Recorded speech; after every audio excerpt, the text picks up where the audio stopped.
All right, well, I'll introduce myself first before we kick off. But my name is Rae Sturm, and I am a digital content manager at Croud Australia. And I'm actually kicking off the first session for Croud Academy live today, and I am going to be taking you through how you can enhance the aesthetic of your digital content. I think it's really important to start with defining what is aesthetic. I know for some people, and definitely for me, when I think of the term aesthetic, I think of an influencer on Instagram and their perfectly curated feed, how everything has the same filter, everything is really beautiful, and in a sense, aesthetically pleasing, in the sense of being pretty to look at. However, I think for the purpose of this session and for just the purpose of creating content in general, we need to reshape the way we think about aesthetic in general. So this definition sums it up pretty well. The term aesthetic has come to be used to designate, among other things, a kind of object, a kind of judgment, a kind of attitude, a kind of experience, and a kind of value. So again, it's not just necessarily the way that something looks or how pretty or pleasing something is to the eye. It actually has a greater influence on the way that looking at something actually impacts you. So keep that in mind throughout this entire presentation, and we'll revert back to this definition a few times. So aesthetic judgment in a digital age. So I know we've all heard the cliche, don't judge a book by its cover. And that's extremely sweet and something your mom would be really proud if you lived by that every day. However, in the world of digital, it doesn't necessarily work that way. So this example of Susan Boyle is actually really great because, of course, Susan Boyle is a very talented lady.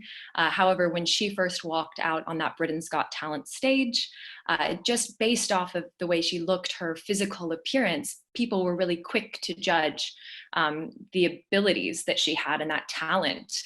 And they basically judged or assumed that she lacked talent based on her appearance. So I'd like for you to think of this example as your digital content. So if your aesthetic of your content is lacking, people are going to quickly judge, I guess, your brand or the power of your content, or if it's even useful to them. So you need to keep that in mind when creating anything and putting it in front of your audience.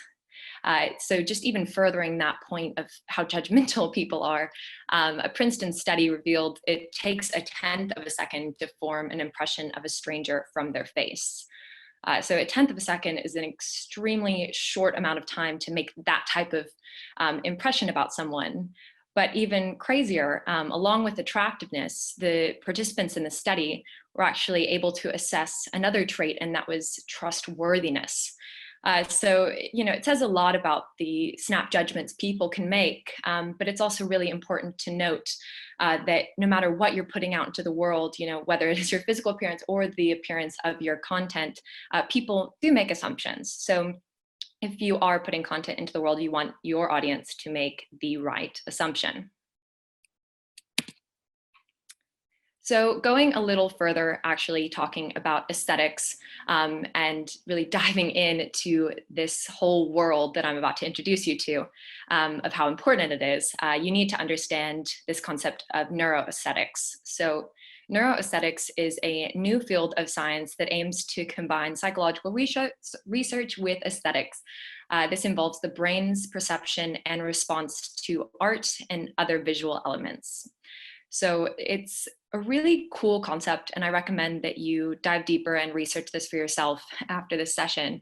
But I want to show you this video. It's of an exhibition that Google actually held in Milan last year, studying neuroaesthetics on several participants. So the way that this study worked was the participants were hooked up to these bands that monitored different physical outputs. So things like temperature and heart rate, amongst a couple other things.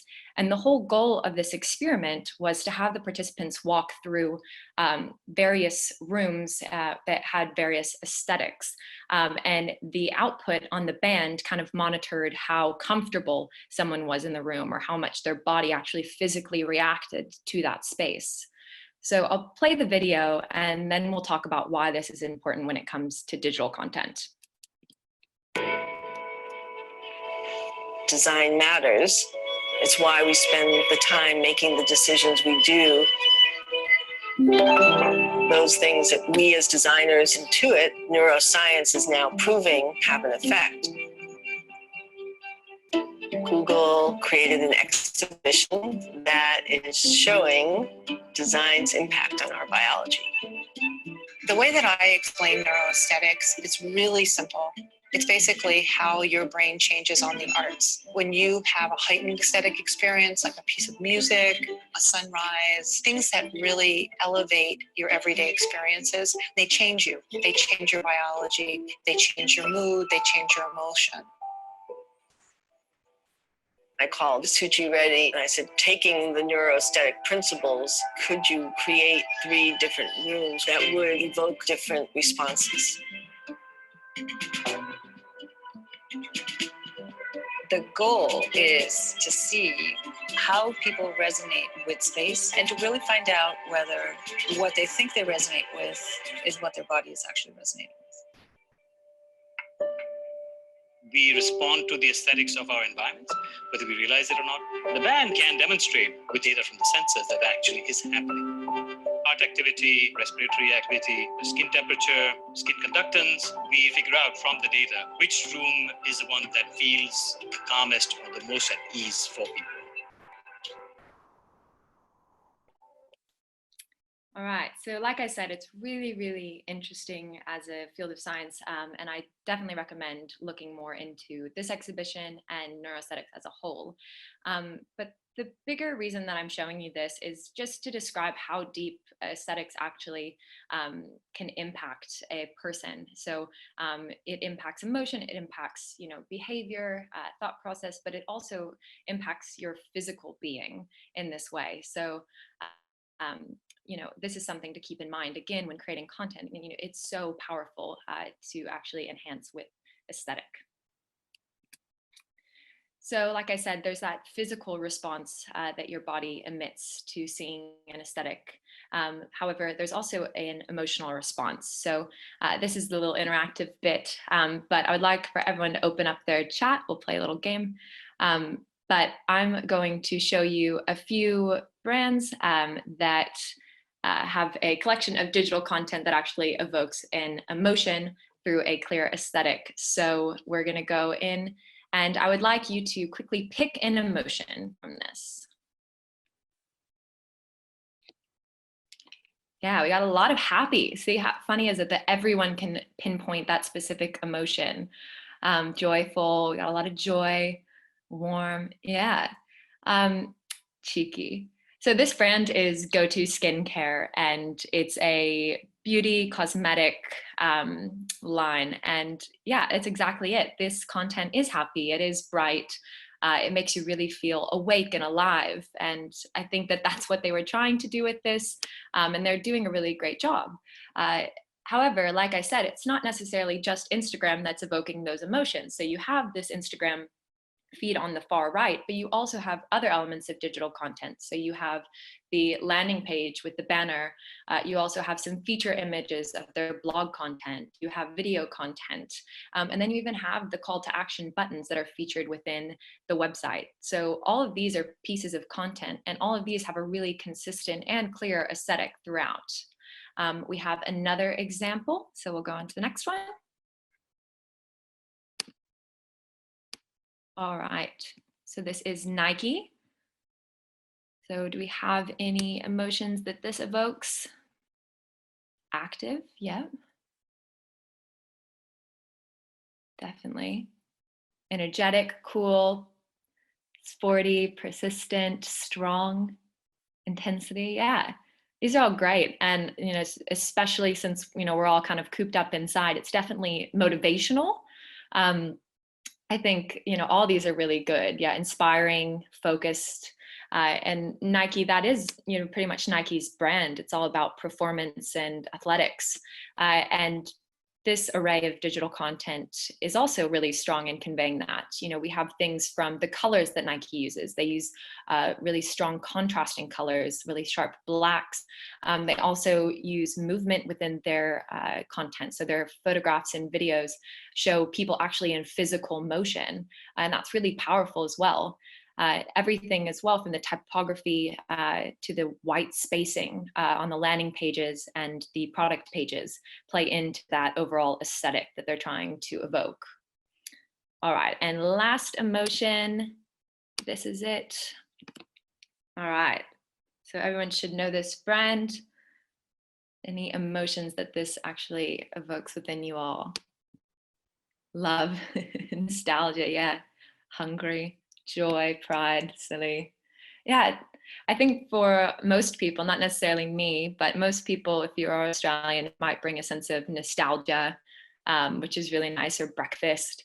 But yeah, it definitely is a happy aesthetic that this brand conveys. It's very Australian. They like to feature things that, again, are in the nostalgic feel, everything from their Instagram feed to the photos that they choose to use, to the smiling faces on those children within the imagery. And again, just, you know, even the tone of voice of Australia's most iconic brand, really setting their place as, you know, brand of Australia, but also conveying that through the aesthetic of all of these different content pieces. Okay. So the point is that your brand is exposed. You can't run away and hide in a bush. Basically, your aesthetic game face needs to be on at all times. So putting that into perspective, there are 25 million brand accounts on Instagram, and 80% of Instagram's billions of followers follow at least one brand. So it basically means that if you are a brand or you're a content creator and you're putting your content out into digital cyberspace, then people are looking at it and they're making those split judgments. They're making those emotional connections with your brand. And you need to make sure that those are the right emotions and connections that they are getting. So you want to really make sure that you are really enhancing every aspect of the content you're putting out there. So what types of content have an aesthetic? Well, pretty much the basic answer is every piece of content. So that's imagery, videos, infographics, ebooks, GIFs, blog posts, landing pages, interactive tools, quizzes, games. All of that really plays into you know, what your brand stands for and what people think of your brand. So if you're creating any of these forms of content, you really need to have that aesthetic locked in. So the big question is, why does this matter? Why does it even matter? Yes, people get these emotional connections and they, you know, like certain things and don't like certain things. But why do I need to know this? Well, aesthetic is so important to brands because of it's your visual foot in the door, really. It's making sure that if you are putting your content out there, your audience is seeing it and you want them to react a certain way. So like we went through before, it has that ability to impact you physically. It has the ability to impact users emotionally, but most importantly for brands, it affects purchasing power. So you, through your aesthetic, are telling your audience how to feel, what to feel, and what to do, which for most brands, it's purchase my product or buy my service. So the goal is to evoke an emotional response within your consumer solely from your brand's visual identity. So going back to that Susan Boyle reference, you want the moment that you put your content in front of your audience, everyone slams the buzzer, they sit around, they jump up, throw their hands over their head, seal clap above their head like Simon Cowell in that GIF. But that's the overall goal, and that's why it is so important to ace your aesthetic. So how do you know if your aesthetic is working? Now that we know it's important, we want to make sure we're getting it right. So this next bit, again, going back to the chats, it's a little type of test that I like to do to know if a brand is doing their aesthetic right. So if you could, I'm going to show you a slide of different elements of a brand's aesthetic, and the first one to guess which brand it is wins. So what brand is this? And I should have mentioned, these are all different pieces of content on a brand site. However, there is no logo here. However, you can tell exactly what it is because of the branding that they've put together. Yeah, I think we had a winner. I'm trying to scroll up. Yeah, it was definitely Emma Young. All right, Macca's. But yeah, so we have all those different elements of content. We have imagery, we have a banner from the website, we have some GIFs and videos that all go together just through the different elements of color, visuals, and some of these videos also have sound as well. So that really plays into the overall aesthetic and the branding that Macca's puts together. All right, there's only one more, so here's the next one. What brand is this?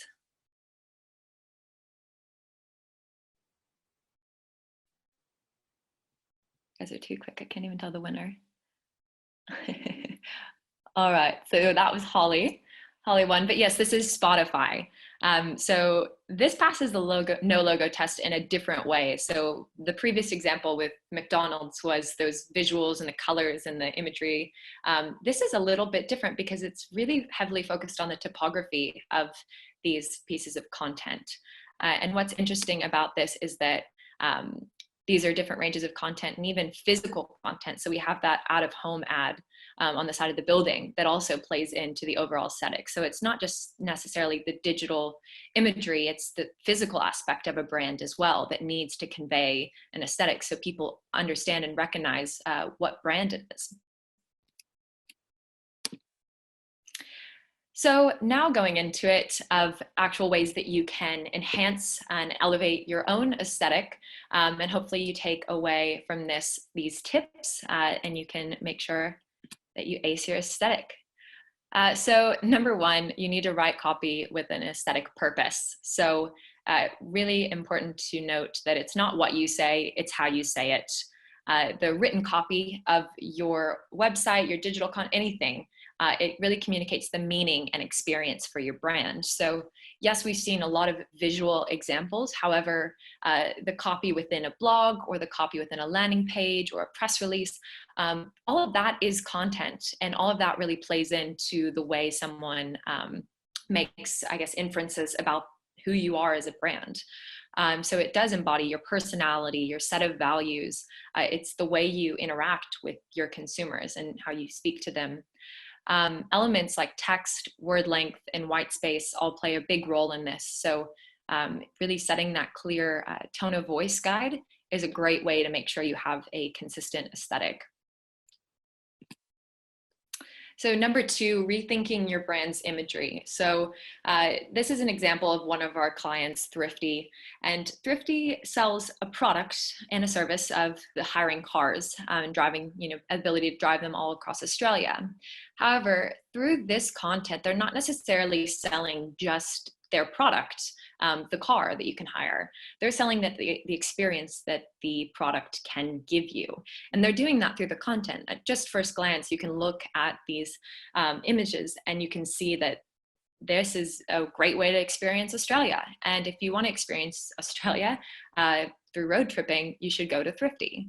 And again, these are different elements of imagery. So we have an infographic that we help create. We also have some really beautiful images of Australia. We have the product imagery, and we also have in the bottom right an image that kind of focuses on the community and how they are not just a brand, they also either give back or they're involved in the community in some way.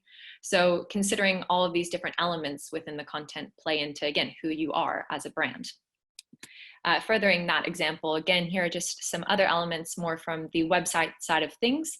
So this is an infographic we helped create for Thrifty, an Adelaide to Melbourne road trip guide. So everything from the font to just the text that we chose to put in this infographic, to the colors and the animations. We also have some blog content with some really beautiful imagery, as well as some informational infographic about the types of vehicles you can hire. So number 3 is make your videos work smarter. So this statistic is actually really mobile traffic from videos will make up 2% of all consumer internet traffic by 2021. Video is primarily one of my favorite forms of content, but one of the most important for our time right now. And if you're not creating video content at the moment for your brand, you are falling behind. This example is actually a brand that does video content really well and really smart to their advantage. So this is Glossier. It's an American, again, health and beauty brand. They sell cosmetics, but basically they have an established aesthetic that is quite clean, it's not overly saturated, and most importantly, it's really easy and clear to replicate. So something that's really valuable for any brand is the ability to have user-generated content. And as you can see, there's a wide array of production of value within each of these content pieces. So we have the image on the far left, and that was probably done in a studio by Glossier, and you have models. However, it's still simple enough. The text is there. You can tell it's a Glossier branded video. But yet we have some user-generated content at the bottom of the screen that also looks quite similar. So it works in Glossier's favor because people are able to replicate it. They understand what Glossier wants to put on their social feeds, and they can replicate that in hopes that Glossier will repost. And again, even super simple content. So it doesn't necessarily need to be models in a studio or user-generated. This video up at the in the middle is pretty much just a PowerPoint kind of slideshow of images and text, almost stock imagery kind of format, but it's, again, simple and fits the overall aesthetic of their brand. So again, readdressing the point that if you have a clear aesthetic, there's so much you can do with it and so much that will actually work in your favor. Number 4 is to be strategic with color. So color is really, really impactful in the way that we make decisions. So 90% of customers' product judgments are based on color alone. Again, that involves purchasing intent and the ability to recognize a certain brand. So this is one of our clients' yellow pages. And of course, I chose this one because their color is in the name. However, if you look at their color palette on the bottom left, there's a variety of different colors, but only one shade of yellow, and then the rest is grayscale. So it's quite interesting because they're using color in a smart way to where everyone recognizes that yellow page is yellow. However, it's not necessarily overdone. It's aesthetically pleasing to look at, but it also is really focused around their brand and tells the story of their brand just through that color. Number 5 is consistency and continuity. So this is one of our clients, Seagrass Boutique Hospitality Group, and this is one of their actual restaurant venues, Butcher and the Farmer. So one thing to really keep in mind is, when you are establishing your aesthetic, you can't just establish an aesthetic for your photography and then a different one for your videography. Everything needs to be consistent, and you need to set that standard for every piece of content you create. And we found that this is a really interesting example because we have, an example from a landing page or a blog to their imagery, to the videos, to the infographic, but it all trickles down into the consistent aesthetic that they convey all the way down to their actual physical venue. So the images that are on their menus or the things that you actually see when you're in the restaurant are all conveyed and woven in this continuous thread all the way back to the digital content that we're creating for them. Again, here's another example of just that consistency and continuity. So this is, again, the same client, just a different venue called Six Head in Sydney. So all of these different elements play into that almost moody, but yet high-end vibe that Six Head is wanting to convey to their audience. And we do that even through the blogs that we create. So the blogs are, not necessarily a casual tone. We do make it a point to speak to our audience in the way that they would expect a more high-end modern restaurant would speak to them. So one way to stay consistent is by really locking in and creating that brand guidelines or style guide for your brand. And that also includes the tone of voice guide. So these guidelines dictate the look and feel of your branding. So if you have these in place and you have that guideline, you can basically build off those guidelines when you create any new piece of content. The guidelines should include things like pattern, logos, colors, fonts, imagery, and you can take it as deep as you want it and really lock in that strict guideline for the way that you convey your content to your audience. Number 6 is nailing your site's user experience. So the brain processes patterns in a continual quest for knowledge. So what that means is just we're always trying to recognize similarities, patterns. We're trying to figure things out whether we are aware of it or not. So basically what that means is if you click through to, say you click through on a paid ad or you see something on a social channel and you click through expecting to go to a website, you should hopefully be able to recognize that it is a website when you land on it, and the user experience should be really laid out in front of you so you can actually navigate through that site. And that's a good sign of the ad doing a good job if you stay on the site and navigate through it. But even something kind of interesting is this element of recognizability and patterns. Just looking at this screen, you notice that the buttons are all in big red rectangles. And they're buttons because they have this similar type of style. And because our brain has recognized certain patterns throughout our lifetime of being on websites, we normally know that if something is, in a big rectangle or color coded in a certain way, we know it's going to do the same thing when we interact with it. So you just want to make sure that your site's user experience is, compelling for the user. They're not necessarily confused by it, they're intrigued, and that everything, again, is consistent in the way that we recognize what a website should look like. And number 7, the final one, is make creative content. That is, the most powerful tip that I can convey today. Creating creative content is your brand's way of staying authentic and original. And ultimately, it will entice your users to learn more about your brand and interact and be involved. This example is one that we did for our client Thrifty, and it is an interactive quiz of what car should you hire for your next road trip. So as you can see on the screen, it basically walks you through several questions asking you about different factors of your trip, how important style is, what the purpose of your car rental is. And once you click through all the answers, it matches you up with the perfect car for your trip. So this is not only a creative piece of content, it's actually a converting piece of content as well, because the user is then linked to the landing page of that vehicle where they can choose to hire the car and learn more about actually Thrifty's service.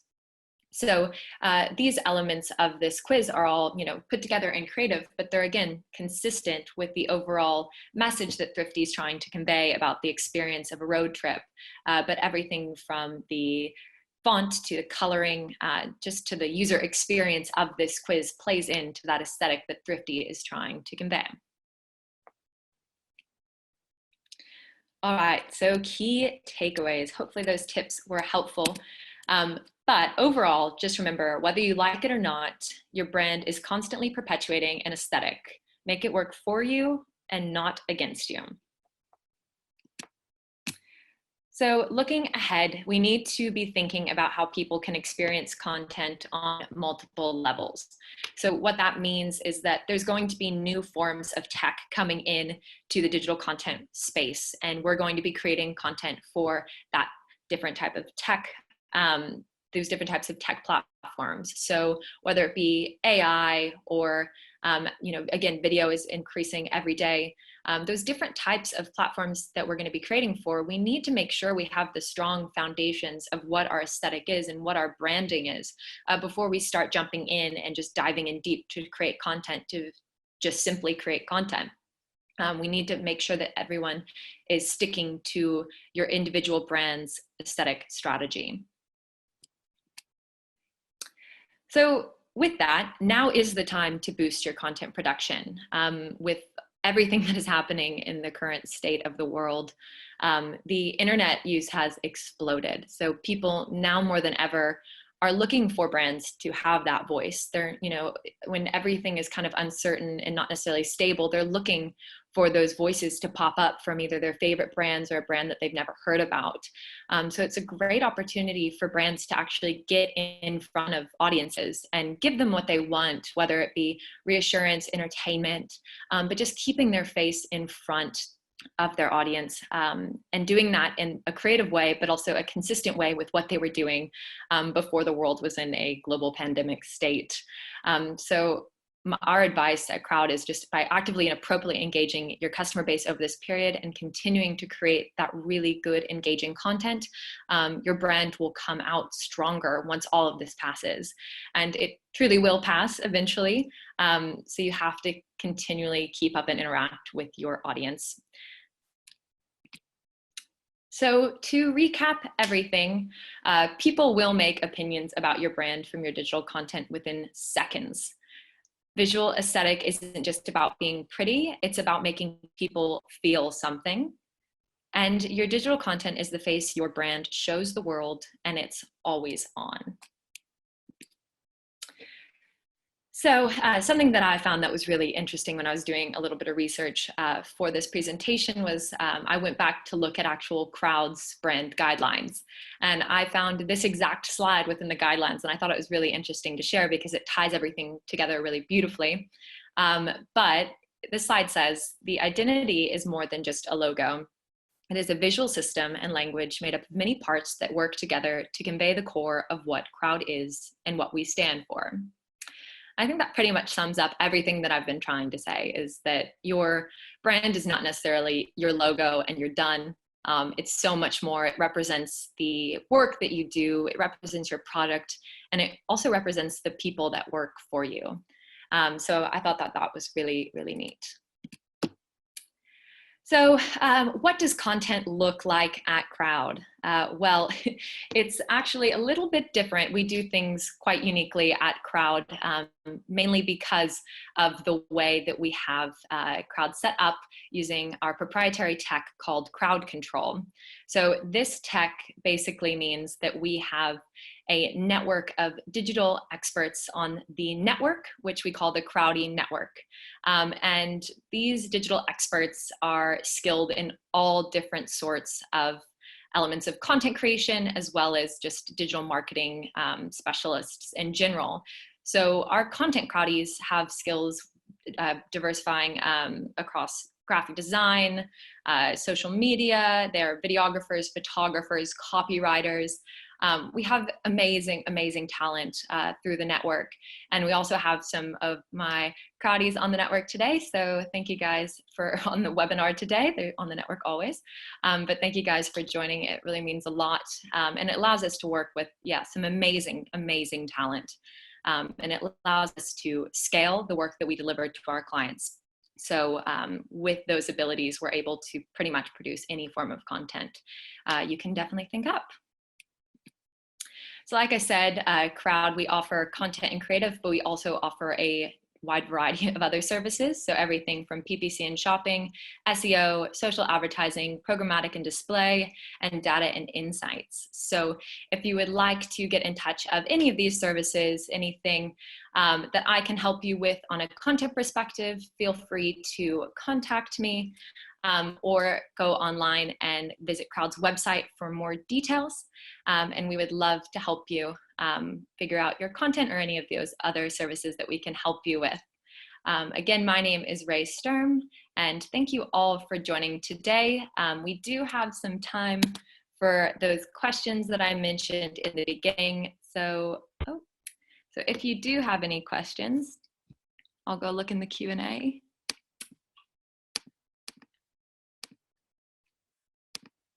All right, so there's a Q&A section. I'll see if there's any questions in this. All right, so right now we have no open questions. Oh, we do have a question. Let's see. Okay, so this one, is working with so many crowdies at any given time, how do you maintain quality across the board? Well, that's a really good question.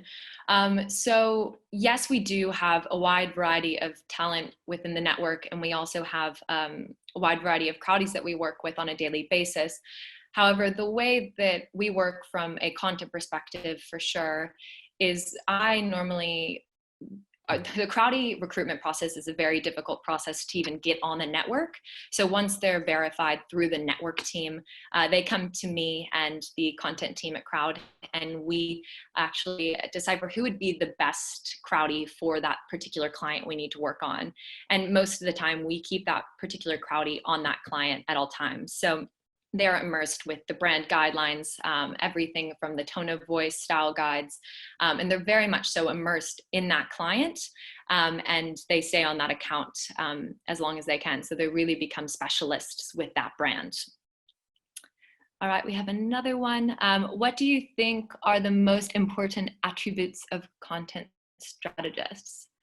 I think definitely the ability to think on your toes. I think that is something that, as we've seen, you know, the world has kind of been flipped upside down recently. And I think you can have a strategy in place all the way through the end of 2020. And when something like this happens, like a global pandemic, you need to be able to really, number one, know the brand and know how the brand will respond to that.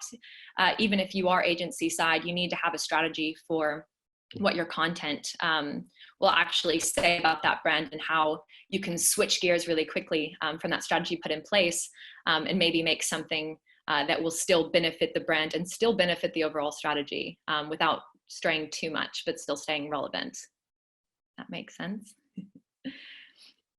Okay, I'll do another one. How would you recommend a company to work out their color palette? Good question. So I would recommend basically looking at, honestly, starting at what you've already created, seeing if there's a consistent pattern. So looking at if you know, I guess if you are a brand, what colors you prefer to use and what colors you've almost repetitively used.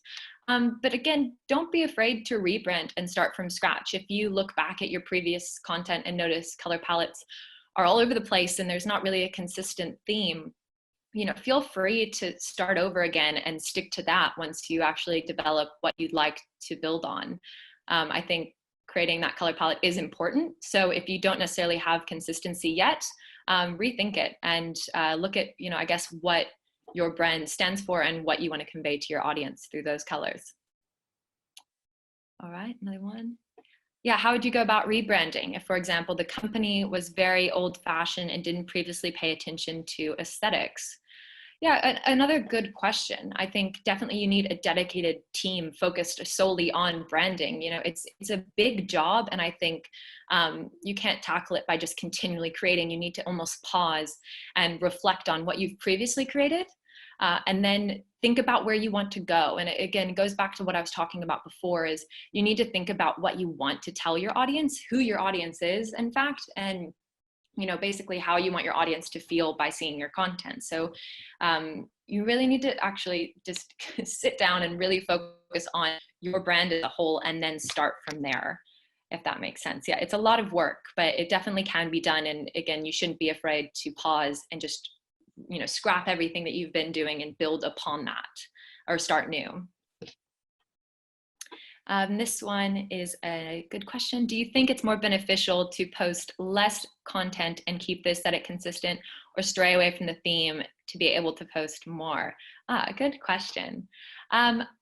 Basically, I think it is, you should always be creating a good amount of content, but I think it is keeping it consistent and maybe posting less, because the whole element of aesthetic that is important is recognizability and that consistency. So if you're continually posting things that don't necessarily represent your brand, because at the end of the day, aesthetic is your brand representation to the world. So if you're creating content that doesn't necessarily represent your brand, why are you creating it?